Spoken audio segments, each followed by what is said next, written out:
I'm Coach Nicole Erickson.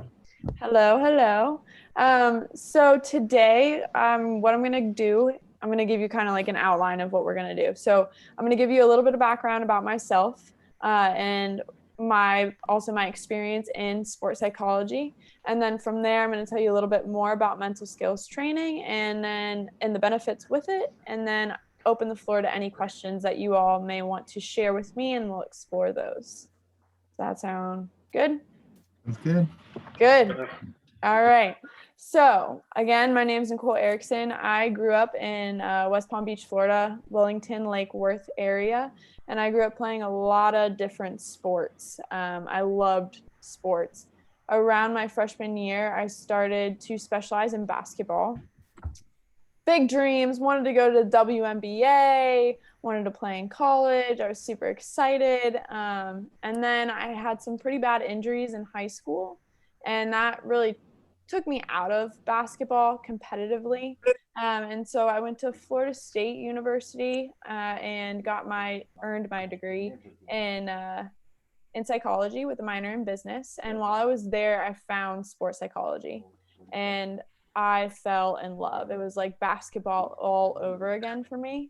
And so I immersed myself in everything I could do, sports psych wise and sport wise. And then I went on to Georgia Southern to get my degree my master's degree in sport and exercise psychology. And while I was there, I gained experience working with, I don't know how familiar you are with soccer, but I worked with a USL2 men's soccer league. So it's semi-professional team. And then I also worked with one of the teams on campus. I worked with a high school in the area as well, all for mental skills training. Due to COVID, I had to come home early. I finished out school, and then I was in this limbo. I didn't really know, what to do. I applied to a few jobs within my industry and outside of my industry. Nothing really stuck. And so I decided to start practicing down here. And that's when I met Lisa, and I got introduced to Love Serving Autism. And I'm like super excited to be working for Love Serving Autism as a program director, and then also incorporating mental skills into working with the athletes. So I'm very excited. I'm also athletes that I've worked with in the area as well have been MMA fighters, show jumpers, so that's horseback riding, tennis. I worked with a women's league, still working with them here and there. Also a college team in the area. I also worked with some golfers. So I have a wide range of athletes, wide range of ages, wide range of levels, and I have loved every minute of it. It's been really awesome. So that's a little bit about myself, my background in sports psychology, mental skills training. I'm currently, so I do a lot of my stuff on my own up here. I do it all on my own, but I am associated with a company down south in Miami called MindTap. And the owner of that company is supervising me because I'm trying to get certified as a mental performance consultant with the Association of Applied Sports Psychology. And so I'm really working toward that, trying to gain hours so I can apply and earn my certification. So that's what I'm working towards, and it's been a lot of fun. So, what do you all have any questions for me as far as my background so far? Yes. What is it that you said, Nicole? You're getting certified as a mental performance. What was it? Certified mental performance consultant. Okay, I've Yeah, never so heard of that. CMPC. And then the association is Association of Applied Sports Psychology, and the lettering is AASP, so ASP. Now, if Thank you you. look up, yeah, you're very welcome. If you look that up, you could go to their website, and there's a whole bunch of information about sports psychology and mental skills training. It's a great site. Good. Yeah. So, any Thank other you. questions? You're very welcome. Any other questions so far? We're good? All right, awesome. All right, so now I'm going to move into sports psychology and the benefits to it and some mental skills that I help athletes with. So, what is sports psychology? So sports psychology is the study of people and their behaviors within sport, and then the practical application of that knowledge, right? So that's what I do. So I use my educational background, work with athletes, and address their old thinking habits and teach them new thinking habits that's effective and productive toward growing and succeeding in performance. And so this is also the new thinking, right? It helps with consistency, so it brings consistency to your game, and then it's very effective during high stakes, so pressured situations, lots of distractions. It helps with that, and I absolutely love it. And what I've found as I've been educated in the industry is it applies not only to sport, but a lot of different areas. So since I've been home, I've also worked with business professionals. There's people in my industry that work with lawyers, surgeons, military, first responders. So it's really performance psychology, and it's transferable to life as well, which I love. You work with a youth athlete on pressured situations. Maybe they're having some performance anxiety before a game, and you teach them some relaxation techniques. Well, those relaxation techniques can be applied to when they're interviewing for a job in the future, or when they're having to take the SAT to get into college, or the GRE to get into post-grad, right? So it's the skills that I work with athletes, coaches, business professionals on can be used in life as well. And that's why I absolutely love it. So some of the skills, right? I have a list that I'm gonna make sure I stick to, and the benefits to it, and then I'll say a couple at the end here, and then if y'all have any questions about those, we could talk about it. So first one, concentration. So your ability to focus on relevant cues while weeding out irrelevant cues. And so by working on this, you're building an awareness of your attention as well as better attentional control. Okay, so that's concentration in a nutshell. Stress management, right? We're constantly stressed every day, right? Things stress us out. So what I do is I teach the basics of stress. So what is stress? And then break down situations where you become stressed, and then incorporate techniques to help cope with those, healthy coping mechanisms to help, again, cope with the stress. And so benefits to that, again, is just building awareness, learning healthy coping mechanisms, because a lot of times there's a lot of research that shows adults, youth, we all have a lot of unhealthy coping mechanisms that we use to cope with stress. And so what I love to do is teach healthy coping mechanisms, skills, strategies that are going to help you with overall well-being. And then from there, relaxation techniques. So this is something that could be used for stress management. Relaxation techniques help you to calm your body when you start to feel stress, worry, nervousness, anxious, also with performance anxiety. And so these skills look like diaphragmatic breathing, mindfulness, imagery, progressive muscle relaxation. And again, the benefits to these are calming the body down, building awareness to what goes on physiologically when you start to feel nervous, scared, stressed, and then incorporating the skill of calming yourself down and staying composed in those situations when you're feeling those emotions. Imagery. This is another type of relaxation technique, or it can be used for that. It also can be used for performance imagery. So that would look like an athlete visualizing their performance, whether that be the best game of their life or just a match in general. They're imagining it. There's coping imagery. This is visualizing when adversity comes in a match. And when I teach imagery, you're supposed to build on vividness and control. So a lot of times individuals already use imagery, but they're unable to control the image, and their vividness may be a little off. So how well they're able to see the image. Is it HD or is it a little fuzzy, right? So being able to control that image with coping imagery what you do is you read off a script where some adversity comes into the match. Let's say you fall, okay? How do you come back from that mistake? And in that imagery script, you see yourself fall and you incorporate how you overcome that adversity. So that would be coping imagery. Healing imagery, this is something that I could use back in high school when I was injured. So I actually tore my ACL twice. Healing imagery would be while I was going through rehab, I'd go through a script and I'd imagine the inside of my knee. I'd imagine what the bones look like, what it would feel like. It'd probably be warm because it's trying to heal. I'd imagine the new ligament, the screws, and then I'd imagine all the blood rushing to the new ligament, trying to heal it and get it back to new and strong.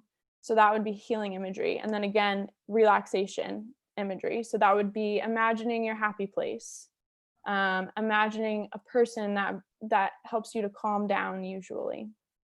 So that's imagery. Mindfulness. So mindfulness is being in the present moment with a non-judgmental awareness. So what does that mean? So that means a lot of times, I'll give you an example. Think about this. You get in your car to go to work or go to the grocery store, right? Something that we do normally. How often do you get in the car at A destination and get to B destination and barely remember the drive? Probably pretty often, right? Because it's so automatic. We do it so often. We start to wander to, oh gosh, I have a million other things that I have to do today. Oh my gosh, I can't believe that happened yesterday. And we get caught up in all these future stuff, all the past stuff, and we're not even present. We're not there. And so mindfulness, what you work on is being in the present, noticing when you start to wander, being kind to yourself. It's okay. Let those thoughts pass, and then coming back to the present. Now, the benefits to this is improving attentional control. It promotes relaxation. You're better able to adapt and overcome, and it again reduces competitive anxiety. Productive self-talk. All right, so this is self-talk is how we talk to ourselves in our heads and out loud. We do it all the time. And self-talk is highly correlated with our confidence. So when it's unproductive, it can be really bad for our confidence and motivation. So what I like to work with athletes on is addressing what you're saying to yourself and how can we make this more productive? What can we say to ourselves to be more productive on the court, right? And again, the benefits to that is building confidence. It's building motivation.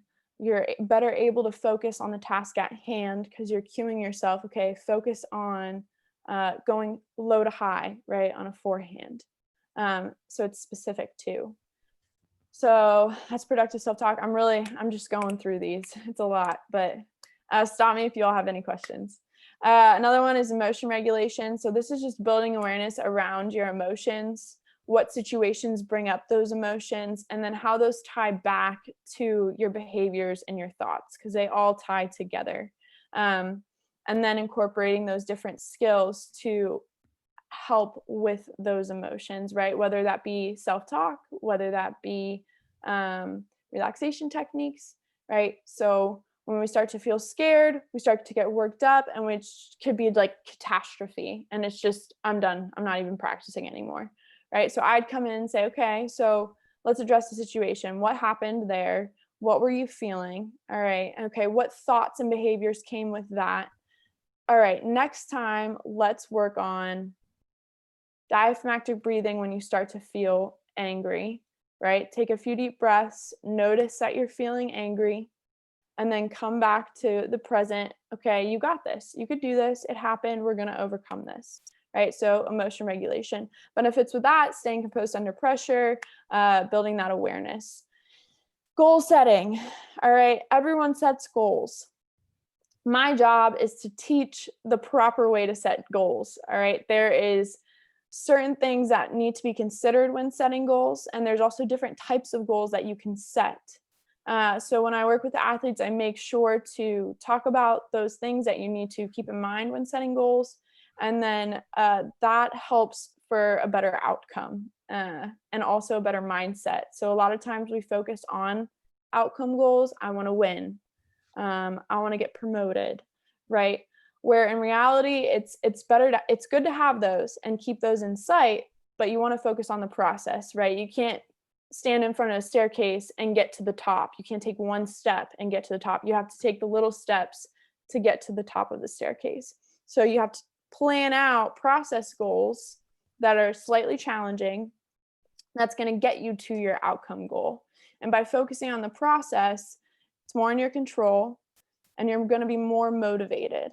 All right. So goal setting enhances motivation. It enhances enjoyment, focusing on skill.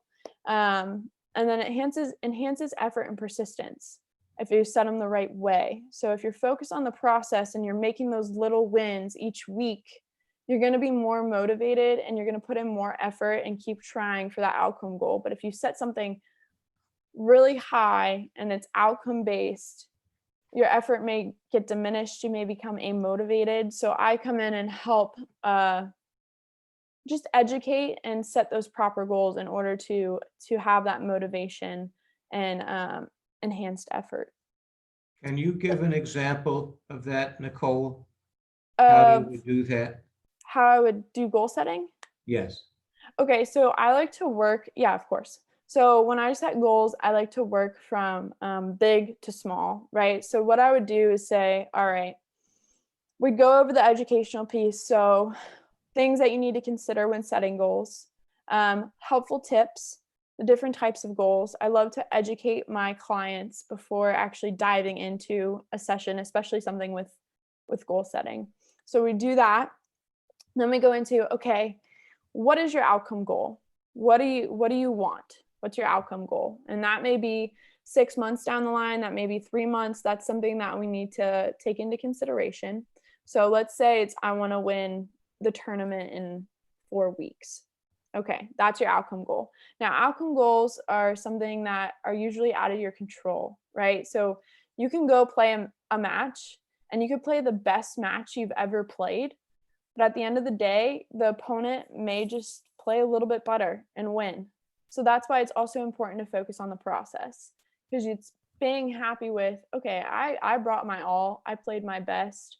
I may have not succeeded and got my outcome goal, but I did what I had to do, right? So that's why you also want to stay away from focusing and honing in on outcome. Anyway, so do the outcome goal, and then from there you break down to performance goals. So those are like your midway goals, all right? And then it's short term. So let's say that tournament is 4 weeks out. You may set a performance goal 2 weeks out, right? Midway.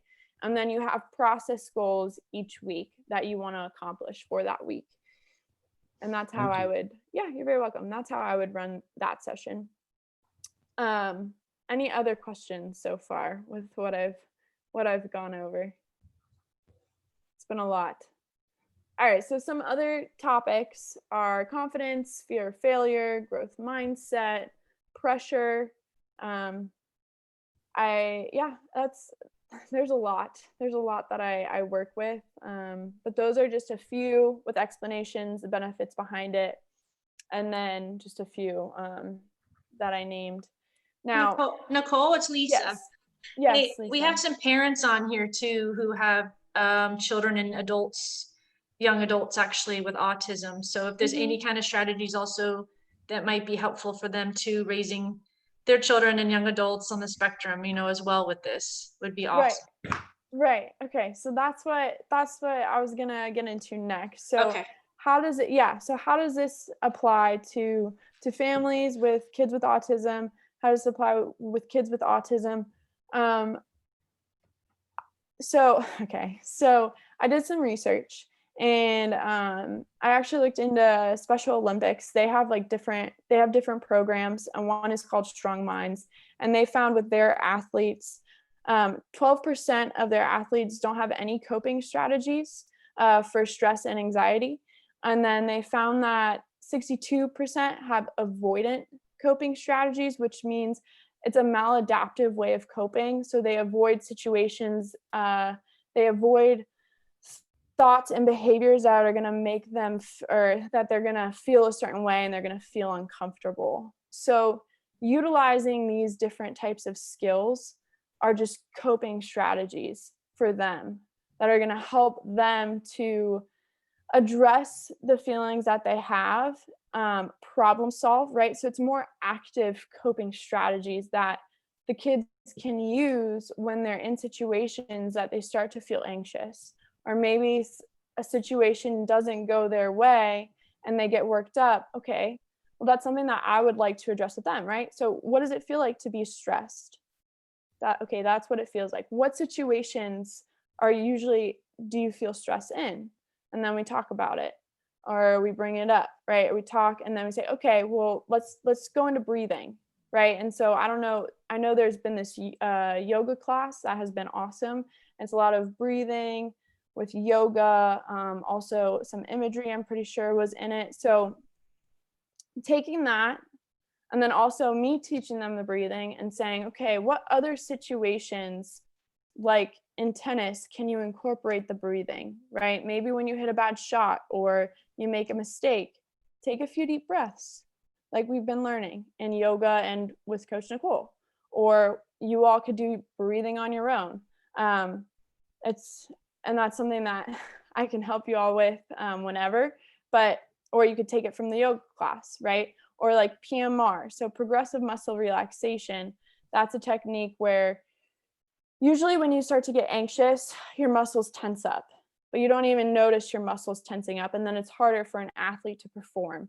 Or let's say you're in school and you're on the playground, or you're trying to listen to your teacher, right? It's hard, and you start to tense up. So progressive muscle relaxation brings awareness to when your body starts to tense up, and then breathing and relaxing the body. So you take them through a script to where it's like small little like exercises where it's like raise your eyebrows. Okay, feel the tension in your forehead, right?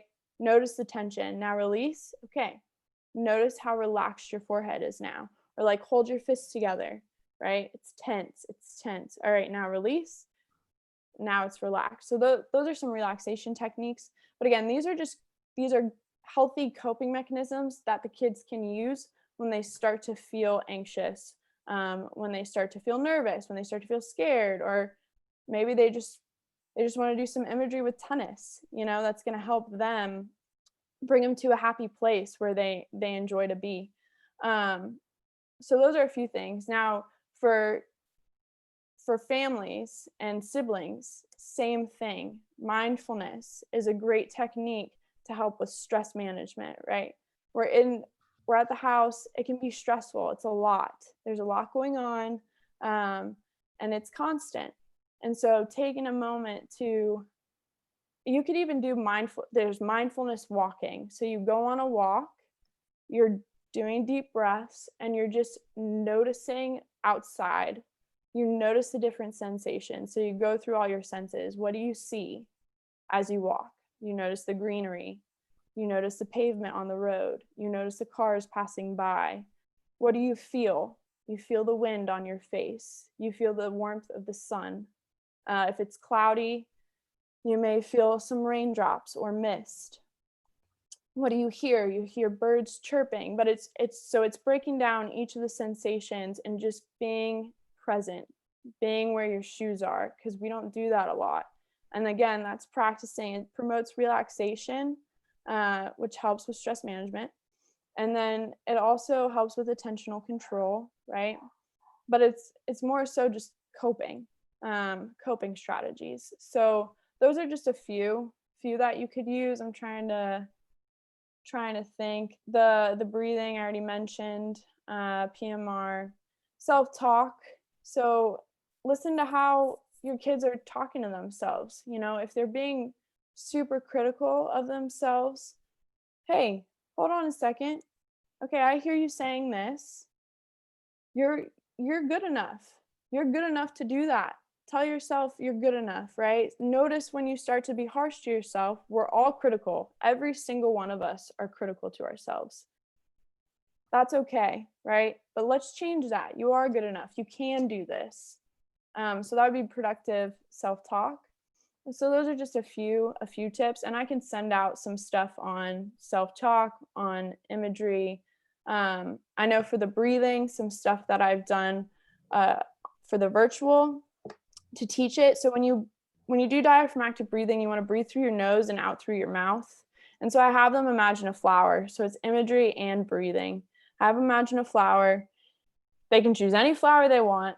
Imagine it, and then smell the flower. So they breathe in through their nose, and then they blow the flower away and blow out. And then they breathe in through their nose, but they're smelling the flower, and then breathe the flower away. So when you start to notice them getting worked up, you can say, hey, let's smell the flowers. Let's smell the flowers, and just sit there and breathe with them for a couple minutes. So it's just different coping mechanisms, healthy coping mechanisms that will help them and help you all as their parents. Yeah. Is there anything else, or Lisa, was there anything else that you could think of that maybe I can help with or mention? I was gonna call on Tristan's mom. Okay. She here? Yay! What? Uh-oh. Can I unmute? I can't unmute. Hold on. There we go. Okay. Hi, Deanna. I was wondering if you can Deanna, talk a hi. little bit about how you work with Tristan, for if he has, moments of stress and what's helped him, because you do such a phenomenal job. Thank you so much. That nice compliment. I think you hit on some things that we do, because they're concrete thinkers. And so discussing how they're feeling isn't an option for a lot of them, because they don't even recognize their body awareness, and, they're proprioceptive and their vestibular, they're constantly seeking input that they don't even realize. And so I think for Tristan, understanding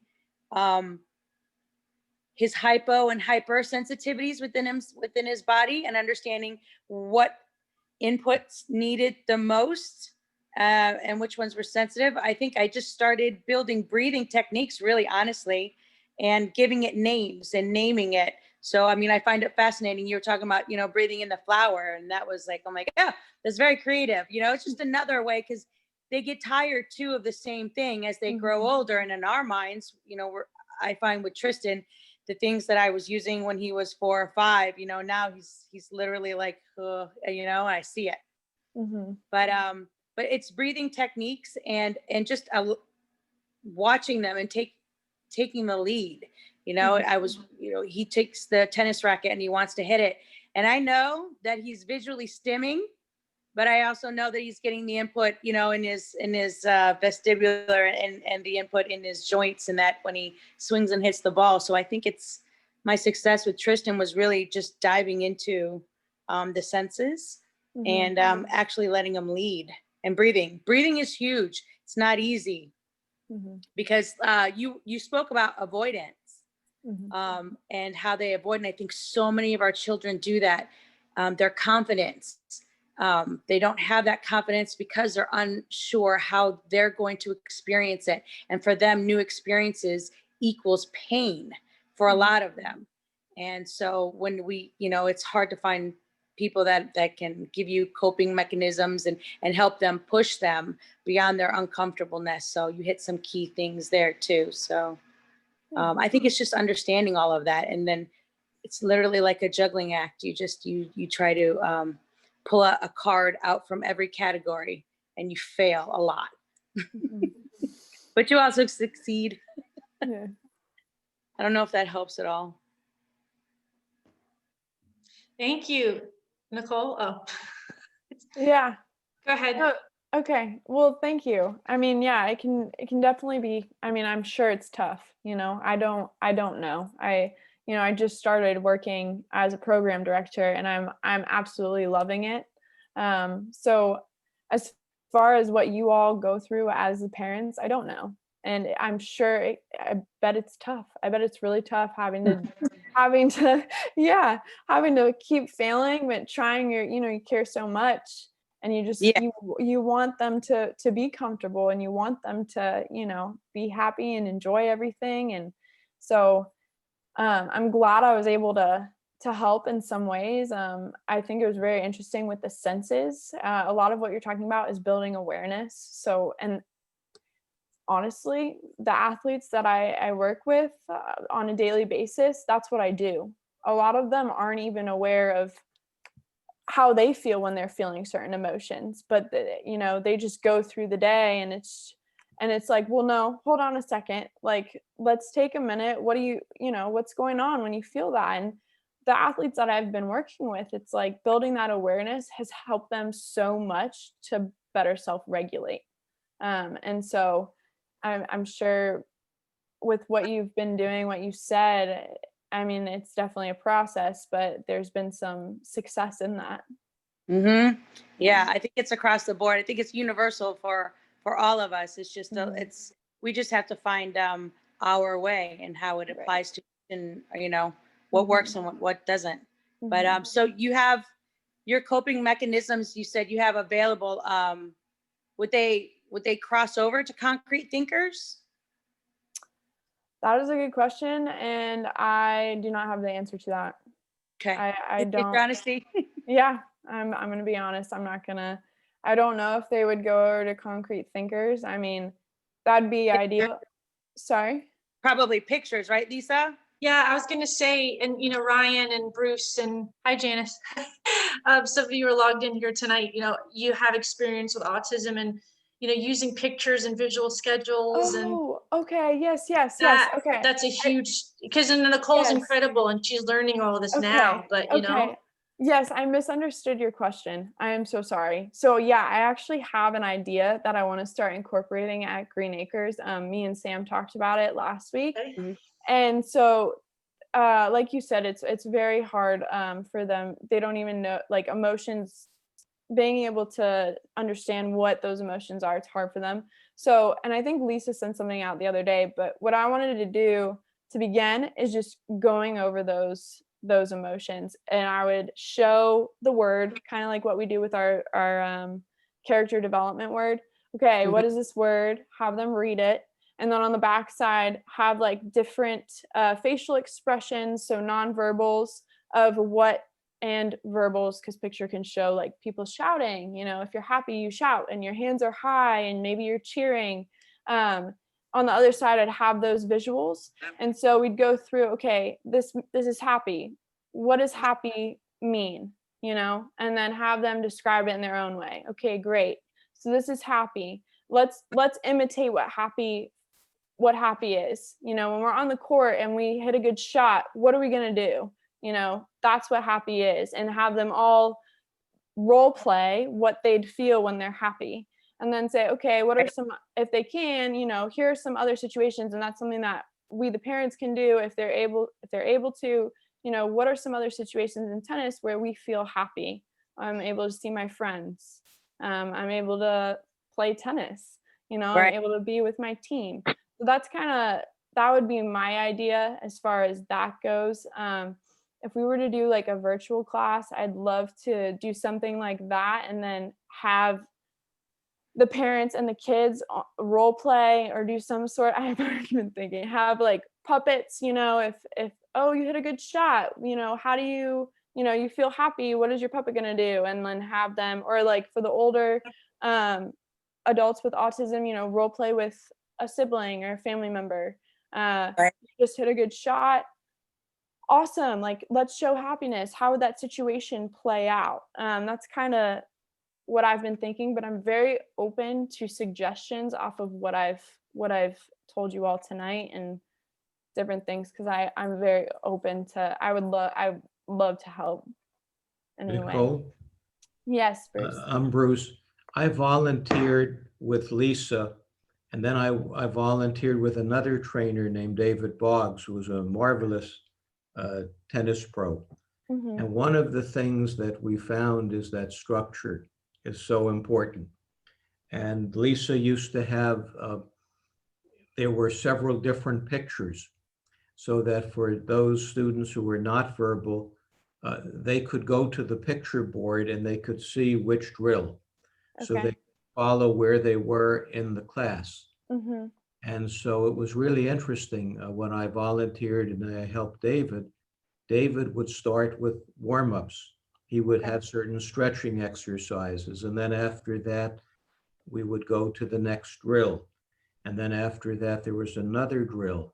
And then there was a water break. And so the students became pretty, pretty accustomed and acclimated to each of those different projects, each part of the session. Okay. And it really helped. I know all of us benefit from structure, but obviously our children in the spectrum benefit more. Okay. And at least I'm sure has a lot of these. These were really beautifully drawn, and they were they wouldn't wear out. You know, they were done on, I don't know what the material was, but you could easily go from one drill to the next, and they were drawn in a way that was understandable. And it really did help, I think, in Okay. many of the classes. Okay. So very much the visual aspects and having that opportunity to go look at the visual board. Okay. Yeah, even, I mean, I agree, Bruce, thank you. Even if it's something they've done a million times, just the fact it's there, they see the visual schedule, they know, okay, I can rely on this, it's consistent. Because they Yes. can't, you know, we can't always control everything in our environment, obviously, and it's something that they feel, you know, they're in control of. Right. Yes. So, Okay. you know, I agree with Bruce, and Bruce is an amazing volunteer, and hopefully he can return soon when we reopen more programs, right? Yeah, I really enjoyed it. I was a very enthusiastic tennis player when I was younger, never good, but I always enjoyed it. And I Yeah. really felt the connection when I was helping Lisa and David, because I think you can really share. It's such a wonderful sport, and the camaraderie of the sport is so great. Yes. So congratulations to you on joining and what you're doing. Thank you. And I do think these are skills that pertain to everybody. It's not just people on the spectrum, but we can all use these skills in our. Right. Something else that I've thought of for goal setting. So I actually had a friend, she works with Special Olympics, so I reached out to when I met Lisa. She gave me the idea for goal setting, frame it like a recipe. So I don't know how many cook or bake or anything, but you know, you want to bake a cake, right? The cake is your outcome goal. So what cake do you want to bake today? What do you want your cake to be? And then from there, you need all the little ingredients in order to bake the cake, right? And so those would be the little ingredients would be your process goals. So what would be your sugar? What would be your flour? So little things like that. That's just another example of, you know, goal setting, how I would do goal setting, or how you could do that with your kid. One of the things, Nicole, so you're relatively new to the program. Yes, I am. One of the things you learn about autism is that there is no general rule. It is very unique. Each individual is very different, as are typical people. So what will work for one may not be as motivating for another. So finding what will work for that individual will vary, and that's quite interesting. Yeah. That's I've experienced that a little bit with being at Green Acres. I've been there for about a month now. So yeah, I have experienced that a little bit. I've noticed that. There's an expression that says, if you know one person with autism, you know one person with autism. You can't really generalize, and it's very true. Thank you. Yeah, go ahead, Lisa. Sorry. Oh, no, I agree with Bruce. I wanted to ask Ryan. Ryan, you're on here, right, Lundy? Sure, I'm on here. Yeah, I'm listening. Hey, I just wanted to, Hey. hey, I just wanted you to just speak briefly, I guess, because Nicole, you know, he lives in Pennsylvania. We've had a little communication about his work experiences with autism, and do you have any comments related to what Nicole's discussing? Sure. I think it's just, as Bruce was saying, the structure. You have to give them the structure, and with the visual schedules, I work in a school. So I like how you're saying about pairing you have to pair like happy to happy and then tell them the emotions. Because it's important for them to have the structure. Without structure, everybody needs structure, like we're saying. Yeah. It goes like it flows good, as Bruce was saying with the drills. Have them like hammer it out, like what they're doing, like this is what we're doing next, this is what we're doing next, and then like how are we feeling about this, and then you can like have the picture to it. I'm feeling this. Talk about it. Just as you were saying, I think that's a great idea. Thank you. Thanks. Now, Awesome. one of the things David would do when we would do a drill, he would say, let's hit the ball over the net 10 times. And when you start out, it's not so easy to do. But by the time the students hit it over the net 10 times in a row without a miss, it's really a victory. And so we would stop and celebrate that. He did a marvelous job of that, and appreciated it. Yeah. I was going to add to that. Celebrate all their successes. Yes. Because every success Encouragement. is something to build on. You just Yes. keep going and going and going. Yeah. Thank you, Ryan. That was so good. Welcome. Yeah. Thank you, Ryan. So structure is major, and pairing Yes. words with what you feel. Visuals. And Visuals. yes. And visuals are And they huge. actually can see what they're consistently doing and what's the next thing coming up. Right. So they'll still feel, some will feel a little anxious, but you can actually say, this is what's coming up next. If you want to move it, if you have the board to move it over, so they actually get them engaged. The key is engagement, pairing, and then always see how they're feeling, how you're feeling, like you were saying, I'm feeling this, or you show the visual, I'm feeling this, or point to this if they're nonverbal, or use their talker. Okay. Got it. They are, if I may, they are visual.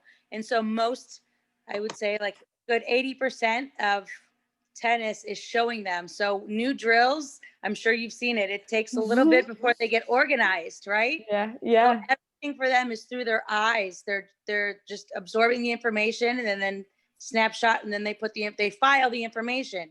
So prompting and the pause, you always give them a pause and then let them find their groove. So I'm so excited to hear about, like you said, mindfulness and the breathing and the anxiety and the avoidance, like to dive into that. These are critical points that, like you said, will transcend in their everyday life and hopefully allow them to grow, some life skills with those. But I think to adapt to our children, it would be, and our young adults, it would be how to find that rhythm or that way visually. And if you have to walk the walk, so you would have to visually show them every time that you're going through the lesson. And then eventually it becomes, second nature to them, but it takes a while to get there. Right. So I'm super excited to see the marriage of, these skills with the way our children learn. So that's pretty exciting. Yes. Oh, I'm yeah, glad to hear that. Go ahead. Brian had a question. No, I don't have a question. I just have something to say. Repetition is key. And like you were saying, give them that waiting time, because their processing time is slower than ours. So they need that waiting time before you just jump into something else. Just give them that waiting time. Okay. Is key. Okay. Awesome. I appreciate all the feedback, as well as the excitement and, support of what I would love to do and help with. So I really appreciate it. I really appreciate y'all being on here too. It's awesome. Thank you for doing this. Thank you. Yeah, thanks. Wow. Hi, it's me. I just wanted to thank Nicole too, because we met a couple months ago, I think, right? Through my husband, Kyle. And I thought, wow, Nicole would be perfect, to help us. We're reopening programs in South Florida, and let's introduce her to some of the kids. And when I grew up playing tennis, tennis was my life, and I didn't really have, other than my mom, who's amazing, I didn't really have a coach working with me on mindfulness, on meditation, and it was, it was high performance, a lot of pressure at a young age. So I kind of wish I knew Nicole back then. but translating it into autism now, I want to make a difference. I'm sure she'll help us a lot with this across all our programs, coming up with some systems. on how we can really implement this, because I know tennis kind of releases that anxiety. It's like it's very therapeutic. And how can these children articulate that? You know, it's like how can they put it into words? You know, and so that's just, hopefully we'll continue to grow and develop more. Yes. You know, I I hope so. I have a child in the spectrum. He's now 30, but when he was younger, all we seemed to do was go to ologists. There was a speech pathologist or whatever the therapist would be. And so the opportunity to play tennis or to do something that was fun, it was fun for the children. It was also fun for the parents to do something other than sitting in an office. And so what Lisa's done is a remarkable program. And I hope we can build on that and celebrate your successes. I know last year your students were able to go to the US Open in New York City. Unfortunately, they couldn't do that again. But these are amazing opportunities, young people. Kristen went, right, Dina? Your son went to New York with us. Yeah, he's saying we could do it this year. And I'm saying, don't even say that. 2021, man, we're going. That's pretty amazing. It was the most magical moment. I mean, our kids got it. They knew what it was. They knew it was big. And I don't think really, I mean, just an amazing experience. You really couldn't ask for a better experience for these kids that have gotten into tennis and to go. You know, a lot of them got to experience the plane ride, hotels, New York City, and they did so well because the end game was the US Open, and they understood that. So you got to see all that hard work and a goal like that. It was just amazing. Lisa, nothing short of just a miracle and a blessing what you provided to those kids. It wasn't just tennis. It was not just tennis. It was a lifetime moment, for sure. Have you done any more shows? Have you been on any more of the local television programs or national programs since I've been involved? Since way back in March, you've done so much in terms of media coverage. Anything new? No, not really. We've been just been virtual programming a lot right now. So we've had a little bit of special events going on, but you know, everything was kind of canceled due to COVID in April, Autism Awareness Month. So all of our bigger events. So we had to quickly adapt and, you know, as Nicole said, just focus on the present and what we can do. And we said, well, we may as well start teaching tennis on Zoom now. Great. So it's been a transition. So we've had different type of moments. Special moments, you know, virtually, which I think has been, it's been a challenge in some ways. In other ways, it's been a beautiful experience, I think. So I've been so impressed with how the tennis associations have embraced this, you know, and I remember that program we did, what was it was at Ballin Isles, I think, about a year and a half ago, that they came out and you did a demonstration. That was fabulous. We did a training. We did a volunteer training at a country club in Palm Beach Gardens, Florida. Right. And it was a great success, and that's kind of the vision of like doing more of those. But right now, you know, the in-person trainings are not as easy to do. Hopefully those will come back. Oh, yes, they will. They will. Keep up the great work. Thank you for Thanks everything. for doing a program like this too. It's a great way to connect. Yes, we plan to continue this with is good, Nicole. Thank you. Would you recommend any like self-help books for myself? Ooh, okay. Or any good websites? And one. Yeah, that is actually a really great question. So self-help books, The Obstacle is the Way is a good book. I'm actually reading it. Okay, yeah, currently. And I can or can you email it out? Yeah. I'll type it up for Lisa and have Lisa send it out. I'll make a note of it. And I'll have that list made for you all. So Ryan, where are you located? You're in Pennsylvania? I'm located outside of Philadelphia in the suburbs. Oh, nice. But I was searching the internet and I found Lisa because I work with adults with autism. I work in a school. I do some recreation